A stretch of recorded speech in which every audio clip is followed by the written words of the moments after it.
Alors, je me présente, Elisabeth Ergoth, H-E-2-R-G-O-2-T. Von Ergoth avant la Révolution. Je suis comtesse. Ergoth, Seigneur Dieu en allemand. C'est encore un deuxième titre, parce que quand vous allez à l'église en Allemagne, oh Ergoth, ça fait plaisir quand même. Bon, alors voilà. Si vous voulez mon parcours en rapidité, il est intéressant pour ceux qui ne me connaissent pas. Alors, mon premier livre, moi, c'est en 1987. J'ai écrit un livre qui s'appelle Lettres d'amour à des hommes et à quelques femmes, aux éditions Phébus. Mais on n'est pas prophète dans son pays, parce que ce livre, il a été traduit par les Brésiliens en portugais à Sao Paulo, et il a fait un best-seller au Canada. Mais ici, enfin, si, mais sans. Alors après, j'ai continué à écrire autre chose. J'ai écrit le Gynécée aux éditions de Noël. J'ai écrit Le Dieu et l'amant déchu aux éditions Jacqueline Chambon, avec 2 livres de recettes. Recettes coquines et libertines pour l'été et recettes de maître queux pour l'hiver. Ces recettes, c'était vraiment très très joli. C'est-à-dire que c'était présenté sous forme de contes érotiques avec une petite histoire.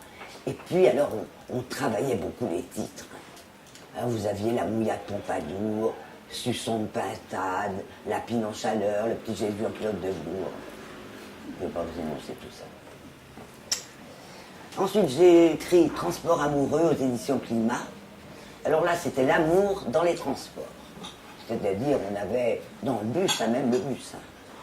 Le bus, le taxi, le bateau, la gondole, le TGV. On me l'a reproché, il y a des contrôleurs qui m'ont dit non, mais qu'est-ce que t'as écrit? J'étais même mal vu par la SNCF. Alors que j'aurais pensé qu'on puisse me faire une réduction au niveau du billet.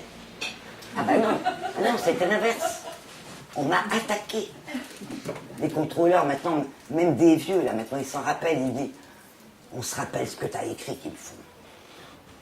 J'ai dit, c'est vieux. Donc voilà, après j'ai écrit L'amant de la Vierge Marie aux éditions Zulma. Alors là, le titre a été complètement contesté. Ensuite, il y a eu Mion ou la 10e muse, c'est un conte saphique, à mille et une nuits. Alors vous allez me dire, vous pourriez poser cette question, mais je vais la poser avant. Vous allez dire, c'est quand même curieux, voilà un écrivain qui change d'éditeur tout le temps. Ce qui est vrai, vous avez vu, Phébus, de Noël, un climat, Chambon, etc. Et puis maintenant, il y en a encore quelques autres.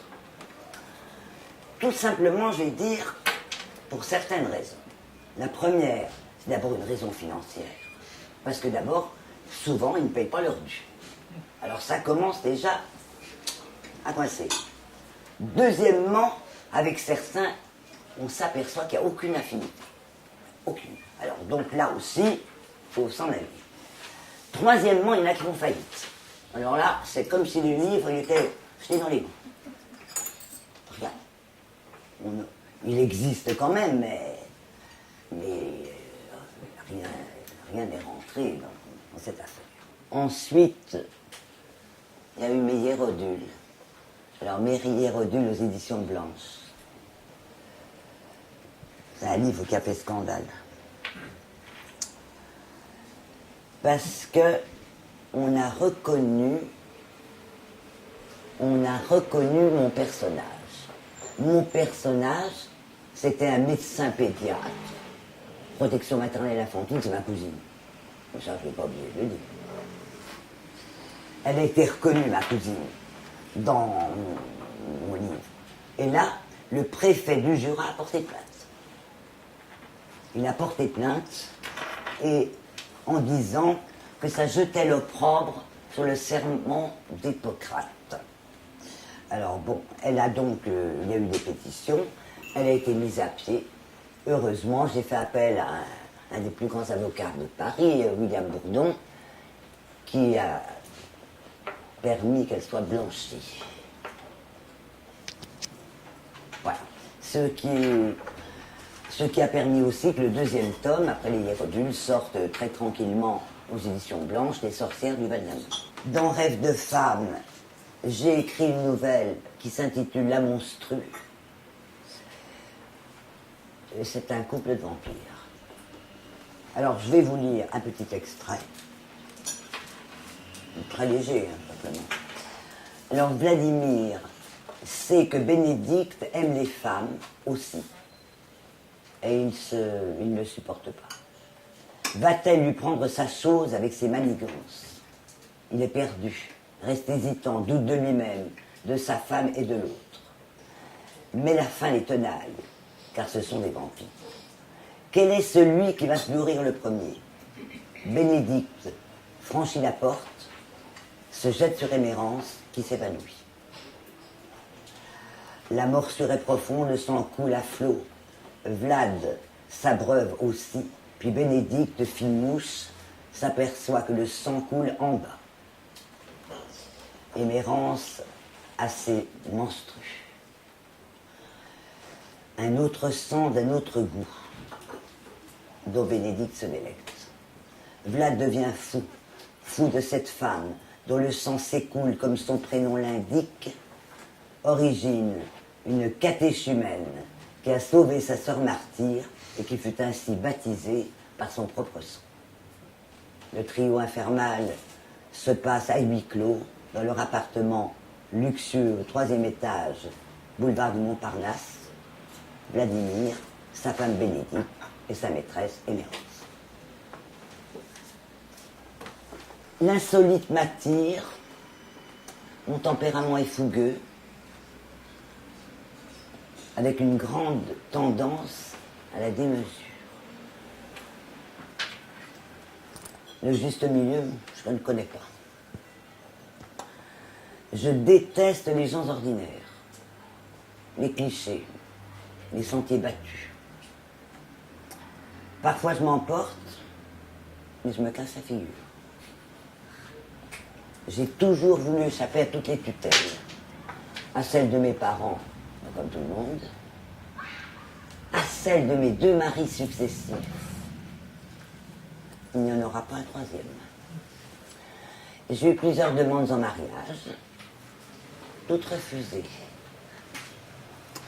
Les conflits furent nombreux, mais sans regret. Et vive la liberté du corps et de l'esprit. En plus, Bracelet, mais même ça fait du bruit.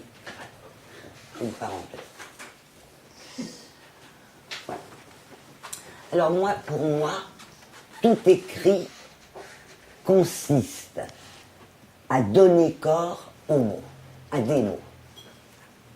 La rencontre entre des corps et des mots, pour moi, ça donne le texte. Et ici, le texte, il est érotique. Mais chez moi, jamais seulement. La psychanalyse ressort. Le sexe n'est pas uniquement chez moi, dans mes livres, une histoire d'anatomie. C'est bien autre chose. C'est une histoire de jouissance, qu'elle soit vraie ou qu'elle soit usurpée. Il n'y a pas de plus gros mensonge qu'au lit. Ce qui s'y produit de suffisance, de bonnes intentions et de bons sentiments sont incalculables. De l'imposture, donc, on en arrive à mon sujet. Le sujet de ce livre. L'imposteur, première nouvelle. Deuxième nouvelle, la perversité du nain. Et la troisième, alors on en parlera plus tard, ça s'appelle Les amours canines. Non, mais je vous expliquerai tout à l'heure. Donc, si on prend un exemple d'imposteur,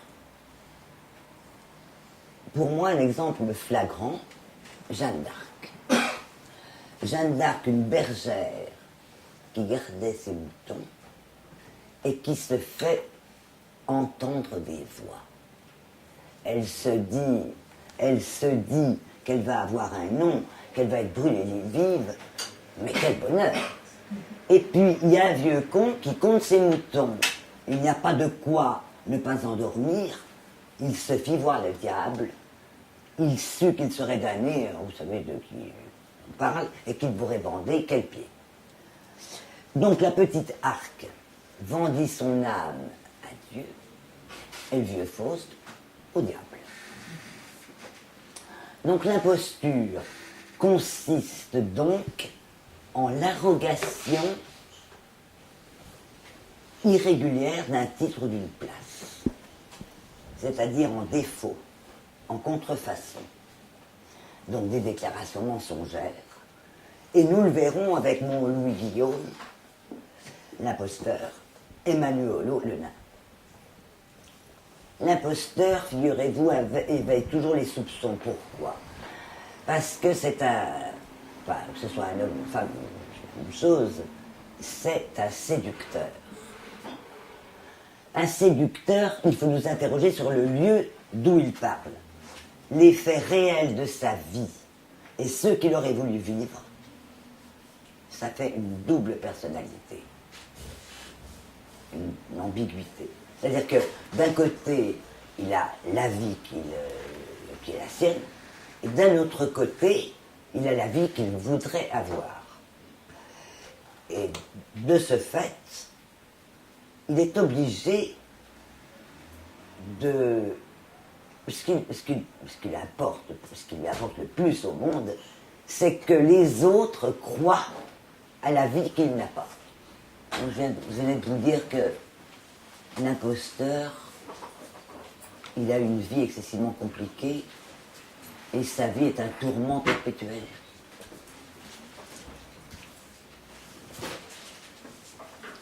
On peut déceler chez lui la peur des femmes. Pourquoi? Parce que les femmes, elles fouinent, elles cherchent à savoir. Et lui, il a peur d'être découvert. Mes deux imposteurs ne sont pas des inconnus puisque je les ai fréquentés et disséqués. Ils m'ont incité, du reste, à ne rien refuser de la passion et de ses excès. Ça, il n'avait pas besoin de me le dire, j'en étais convaincu. Ils m'ont entraîné à voir jusqu'où on peut leur céder aux passions et comment on peut les maîtriser et leur résister par la même occasion. Ils sont tous les deux, n'empêche, nourris par la dépendance à l'imposture. Et ça, c'est très grave. Parce que l'imposture, c'est une grande folie, mais c'est une grande solitude, surtout. Ils sont contre la société entière, ils sont contre eux-mêmes. Ils sont des héros potentiels, des monstres inhabituels qui transgressent grâce à une imagination très féconde, qui les consolide. Ils sont insolents, ils sont acharnés au travail, ils sont brillants. Ils fascinent. Alors moi, mes imposteurs, ils n'ont pas de morale, mais tous les imposteurs, d'ailleurs. Ce sont des perturbateurs d'âme pour sauver la leur. Mais ils ont tous les deux un humour, parfois hilarant. Même si ça débouche sur des actes invraisemblables, comme la pratique du vaudou chez mon nain. Il agit, mais on n'arrive pas même à savoir s'il y croit. Donc je dirais que corps et âme, je dois bien me connaître si je veux saisir chez l'autre ce qu'il y a de plus séduisant et ce qu'il y a de plus repoussant. Ainsi, ma vie durant, je me frotte aux êtres les plus étranges afin d'exalter mes sens et mon imagination. Et cela minutieusement, pour atteindre l'inavouable de chacun. Je vais vous dire, c'est vrai que j'ai cette vilaine tendance à me servir des gens que je fréquente, parce que, en tant qu'écrivain, il y a des écrivains qui imaginent des personnages de différentes manières. Moi, c'est pas comme ça que je fais. Il me faut du réel. il me faut un personnage avec une tête, un corps, un esprit, enfin une profession, etc. Alors, évidemment, il y a des gens qui se sauvent, hein, ils se disent on va pas la fréquenter, on va être dans le bouquin. Ce qui est vrai d'ailleurs. Donc, quelquefois, je me dis, tiens, il y en a un qui a disparu, il s'est dit, elle va me mettre dans son livre, ça n'a pas très vite. Donc, c'est vrai que quand j'ai saisi le personnage, je peux dire aussi que je ne suis pas toujours très aimable. Hein, j'ai saisi ses travers. Et puis ils se reconnaissent. Alors évidemment, dans mon Jura, j'ai un petit peu mal vu, pour ceux qui ont été pris. Alors ma cousine, la pauvre, elle est dans tous les bouquins, ma cousine. Bon, évidemment, puisqu'elle vit chez moi. Alors, elle me dit, mais je suis vraiment bon. Alors elle a déjà eu ses atteintes avec le Conseil de l'Ordre. Bon, maintenant elle est en retraite, on s'en fout. Hein, on ne peut plus être... on peut avoir ces atteintes-là. Mais enfin, elle va être dans les amours canines. Elle dit... Alors, je la décris, on pourrait la reconnaître éventuellement. Et elle baise avec mon chien. Dans les amours canines. Alors elle dit, c'est encore moi. Puis alors les gens la reconnaissent comme ça. Alors ils l'appellent, une fois ils l'appellent Marilus, quand c'est les amours canines. Alors quand c'est la Monica dans les Hérodules, et c'est toujours elle. Et bien ça prouve qu'elle doit avoir une sacrée personnalité, hein, pour que je la mette en scène en permanence. Je crois que je vais arrêter un peu parce qu'elle en peut plus. Bon. Alors mes descriptions, c'est vrai qu'elles sont cliniques. Elles sont cliniques. Avec le regard pointu du psychanalyste. Quand même. Je ne peux m'en empêcher. Moi, je m'identifie à mon sujet d'étude, je m'exalte. Mes personnages, ils sont tous discordants. Écoutez, en tant que psychanalyste, je reçois que des gens qui sont en souffrance, je ne vais tout de même pas prendre des personnages là, de romans roses, hein, je ne peux pas. Donc ils sont discordants, ils peuvent être intelligents, brillants, ça certes, se comportent souvent comme des bouffons atroces, parce qu'ils ont eu, ils furent piétinés, ou alors ils sont victimes d'un masochisme aggravé. Mais tout ça, ça m'intéresse, voilà, je creuse ces personnages. Oh, mais, attention, hein. Mes patients, je les mets, ils sont déguisés hein, dans les bouquins. Je ne veux pas s'il y en a un qui lit, elle m'a mis dans son bouquin. Ah, non, là je fais attention, non. Mais ce qui me permet quand même de rejaillir au plus profond du désespoir que l'on me transmet, pour tenter de démontrer que le monde n'est pas une totalité fermée, pas plus que l'individu. Je terminerai l'imposture, c'est un beau mot. Ça fait lever des figures de théâtre, des mythes, comme Tartuffe. Bon. Alors dans les amours canines, il s'agit du corps de la femme qui va s'accoupler avec l'animal, en l'occurrence le chien. Une passion ancestrale, hein, mythologique, depuis que le monde existe. Marilus, ma cousine, délaissée par les amants, elle va se tourner insensiblement vers le chien, vers mon chien. C'est Ignace Le Beauceron. Il est décédé actuellement, mais pas de ça. Parce que j'ai remarqué chez Marilus son infidélité. Lorsque mon chien tombe malade, son infidélité me stupéfie.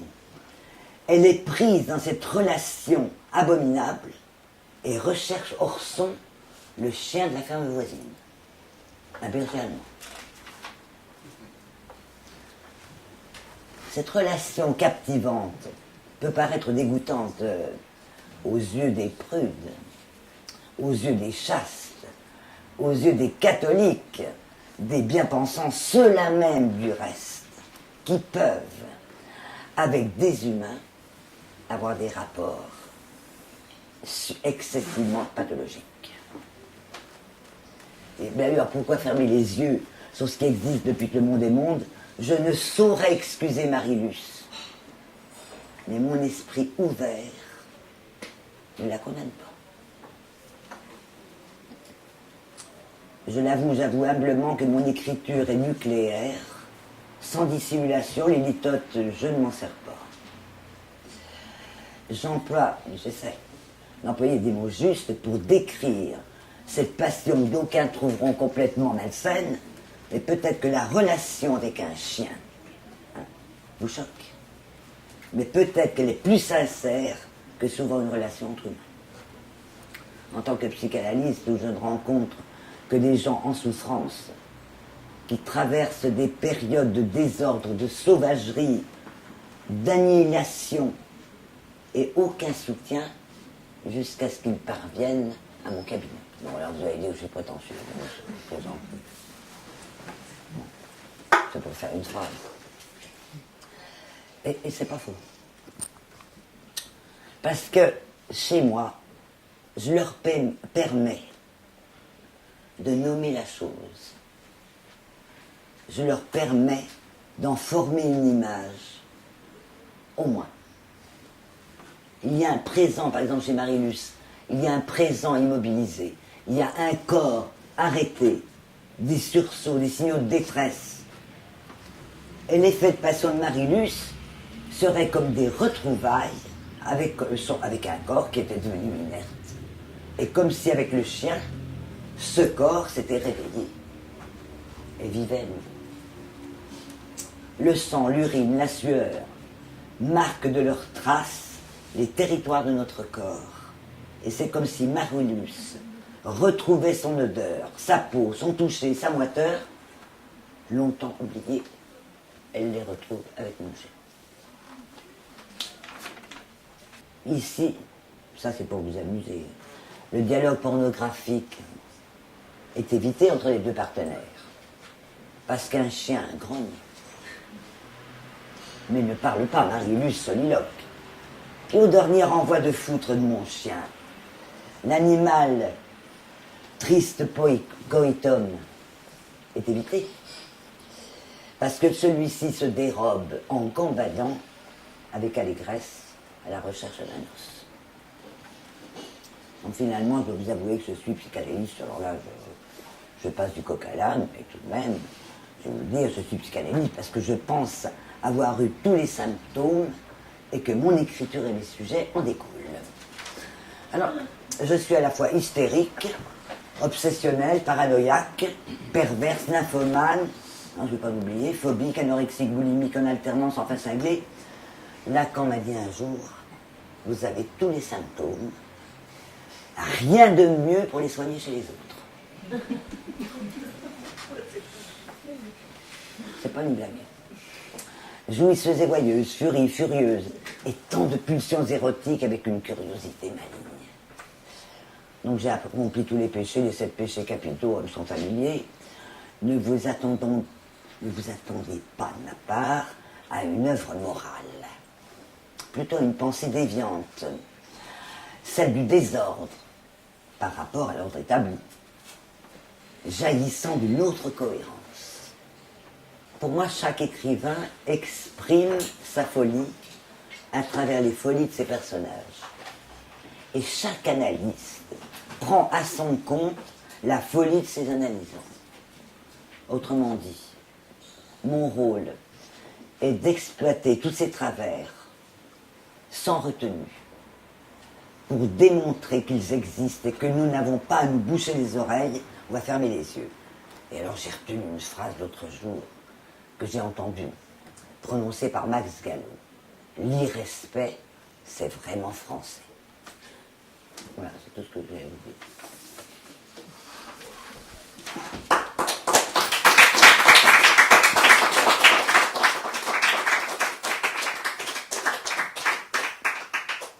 Tu es prêt à répondre à des questions? Bien sûr que oui, je répondrai à tout. Pas de problème. Toutes les questions peuvent être posées.